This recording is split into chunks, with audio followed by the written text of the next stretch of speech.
minerales que ayudan a alcalinizar nuestra sangre para poder mantenernos vivos, ¿no?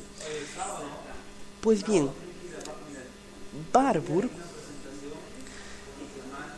aparte, como se ha mencionado, al escribir sobre la relación de oxígeno con el pH en el interior de las células cancerosas, dada que la fermentación era la vía principal en el metabolismo de las células cancerosas, Barbour informó justamente lo que ya hemos mencionado hace un momento, que estas células cancerosas mantienen un pH más bajo, tan bajo como 6, debido a la producción de ácido láctico y niveles elevados de dióxido de carbono.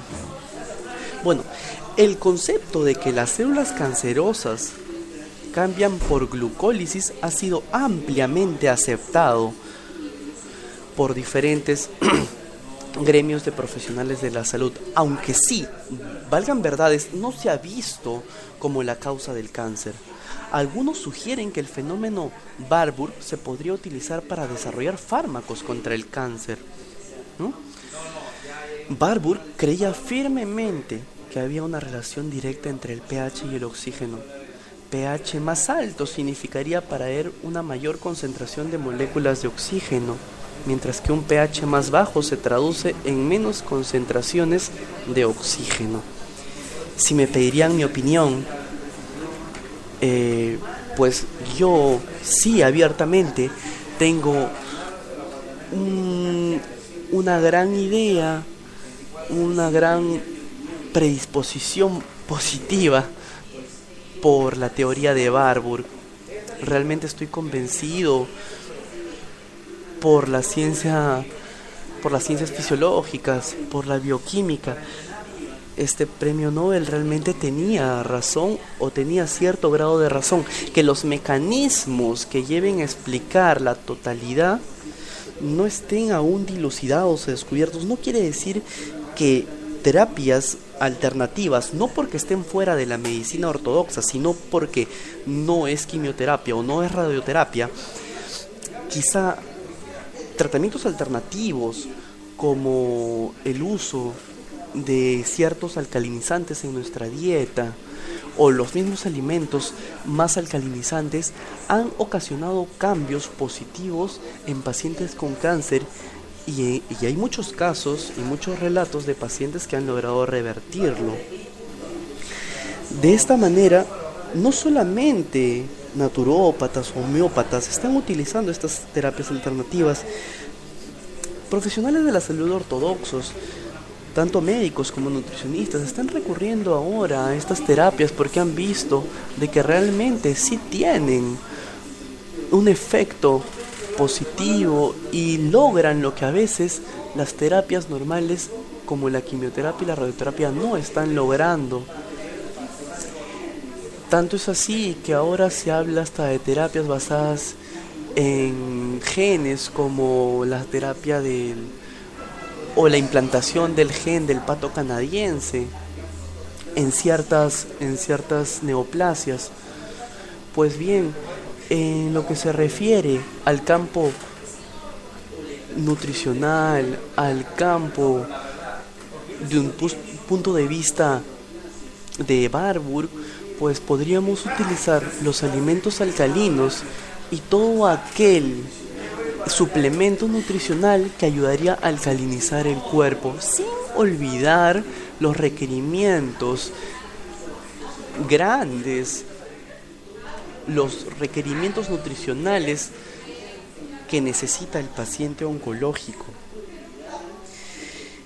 Pero si tendríamos que escoger entre requerimientos, y eso es mi punto de vista, entre requerimientos nutricionales de proteínas, de carbohidratos y vitaminas, para mí la prioridad, según lo que he venido leyendo, lo que he venido investigando de Barbour y de hipótesis afines en lo que es el pH y el oxígeno en el cuerpo y sus manifestaciones, pues más importante, de mayor importancia, sería el control del pH y la oxigenación en el paciente oncológico. de tal manera que estaríamos hablando que en una dieta que busca, en un régimen que busca alcalinizar el cuerpo, tendríamos que tener los llamados alimentos vivos. Me estoy refiriendo a frutas, a verduras. Estamos hablando de alimentos con un pH alcalino y frutos cítricos llenos de antioxidantes, que también estamos hablando del consumo de frutos de organismos vivos como nosotros, que tienen un pH alcalino. Por ahí me dirán, ¿y qué ocurrió con el limón? ¿Y qué ocurrió con la naranja? El pH es ácido.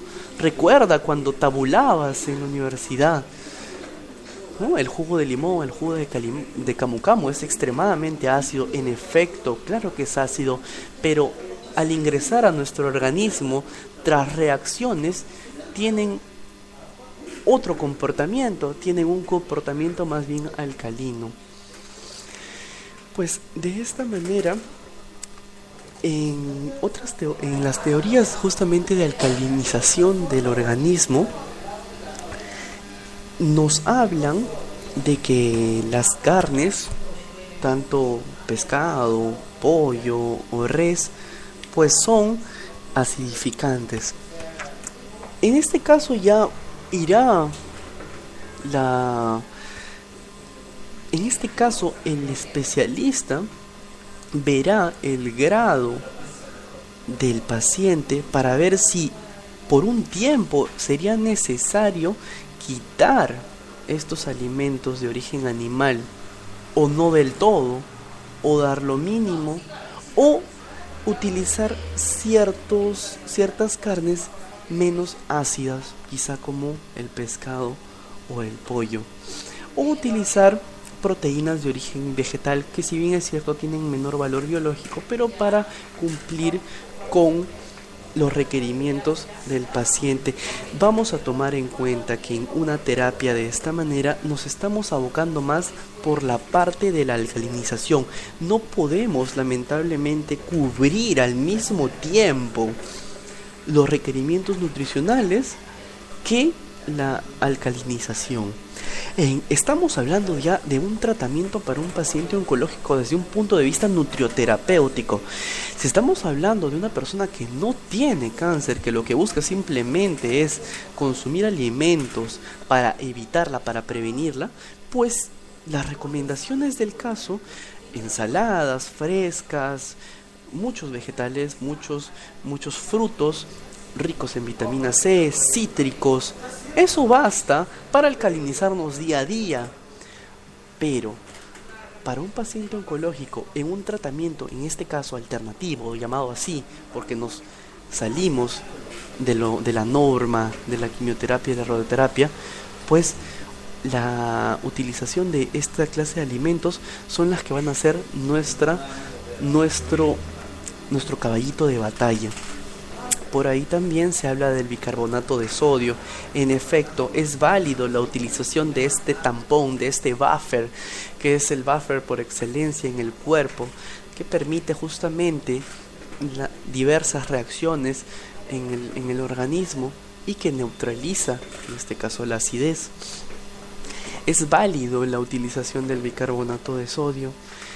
En efecto, muchos médicos y nutricionistas, cuando realizan esta clase de terapias alternativas, la utilizan, pero se debe utilizar con cierto cuidado, teniendo en cuenta de que bicarbonato de sodio, pues como su nombre lo dice, trae sodio. En personas hipertensas podríamos tener algún problema por ahí, que podría solucionarse y contrarrestarse con alimentos ricos en potasio. Recordemos nosotros que el potasio y el sodio tienen un comportamiento antagonista.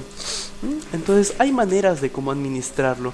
Por eso, si usted que me está oyendo tiene un problema parecido, conoce alguna persona quizá lamentablemente con este mal, y desea, aparte de sus terapias tradicionales, entrar en una terapia nutricional, ¿no? Que ayude, por ahí contrarreste la acidificación marcada que le realizan las terapias tradicionales con su alimentación, quizá con algunos suplementos como el bicarbonato de sodio, o quizá utilización de factores de transferencia vía oral, ya que los factores de transferencia vía que son unas inmunoglobulinas, son inmunomoduladores, ¿no?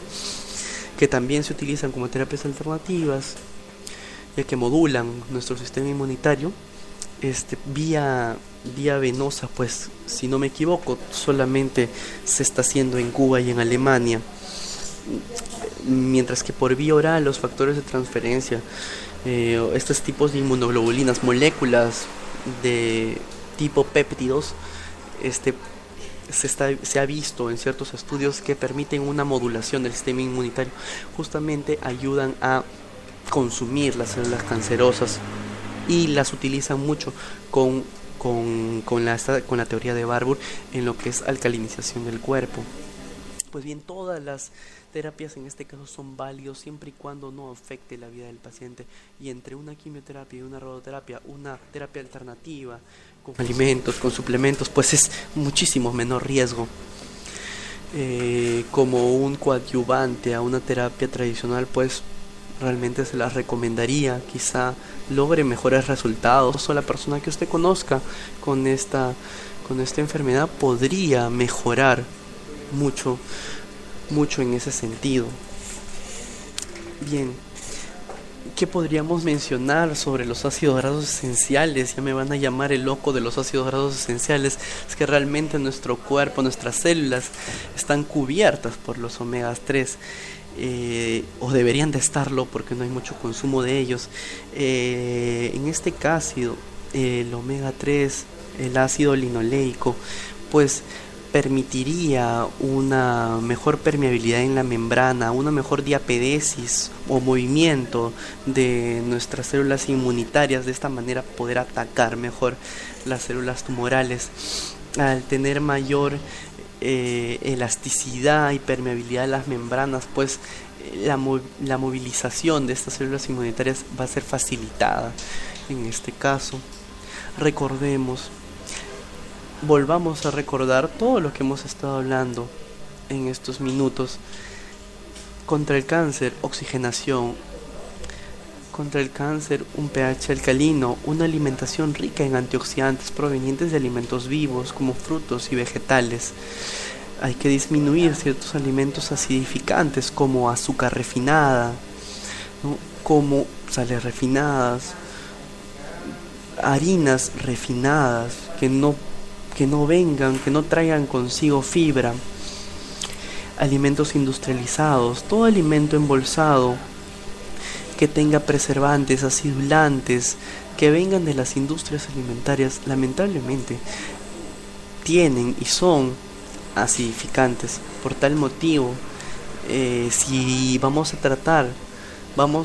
a entrar a utilizar la nutrición o la alimentación, en este caso los alimentos, como una terapia, ¿sí?, para conseguir un fin, pues por ese tiempo tiene que ser de esa manera. Alimentos caseros, preparados, evitar las cocciones, los cocimientos, porque todo alimento sometido a cocción se acidifica. Lo que estamos buscando es alcalinizar el cuerpo, por eso se utiliza el bicarbonato de sodio, por eso los alimentos crudos en su mayoría, por eso la disminución para esta tendencia de alternativas para alcalinizar el cuerpo es que se tiene o se ve en la necesidad de excluir las carnes, aunque esté en contra del pensamiento normal de que tenemos que suplir proteínas. Lamentablemente estas dos teorías, estas dos hipótesis chocan entre sí. Lo normal es que yo me preocupe por el estado nutricional en un paciente diabético, por las proteínas, por suplirlo, pero vemos aún así con la nutrición artificial que no tenemos resultados, muchas en su mayoría en los hospitales, en las clínicas. Más bien, primero solucionando el problema de fondo, que es la acidificación y la hipoxia o falta de oxígeno en el paciente oncológico, pues estamos viendo podríamos tener mayores resultados, y después de estabilizar justamente ese paciente, podríamos comenzar a ver de segundo plano la parte de macronutrientes. O sea que realmente nos estamos enfocando ahorita en macronutrientes,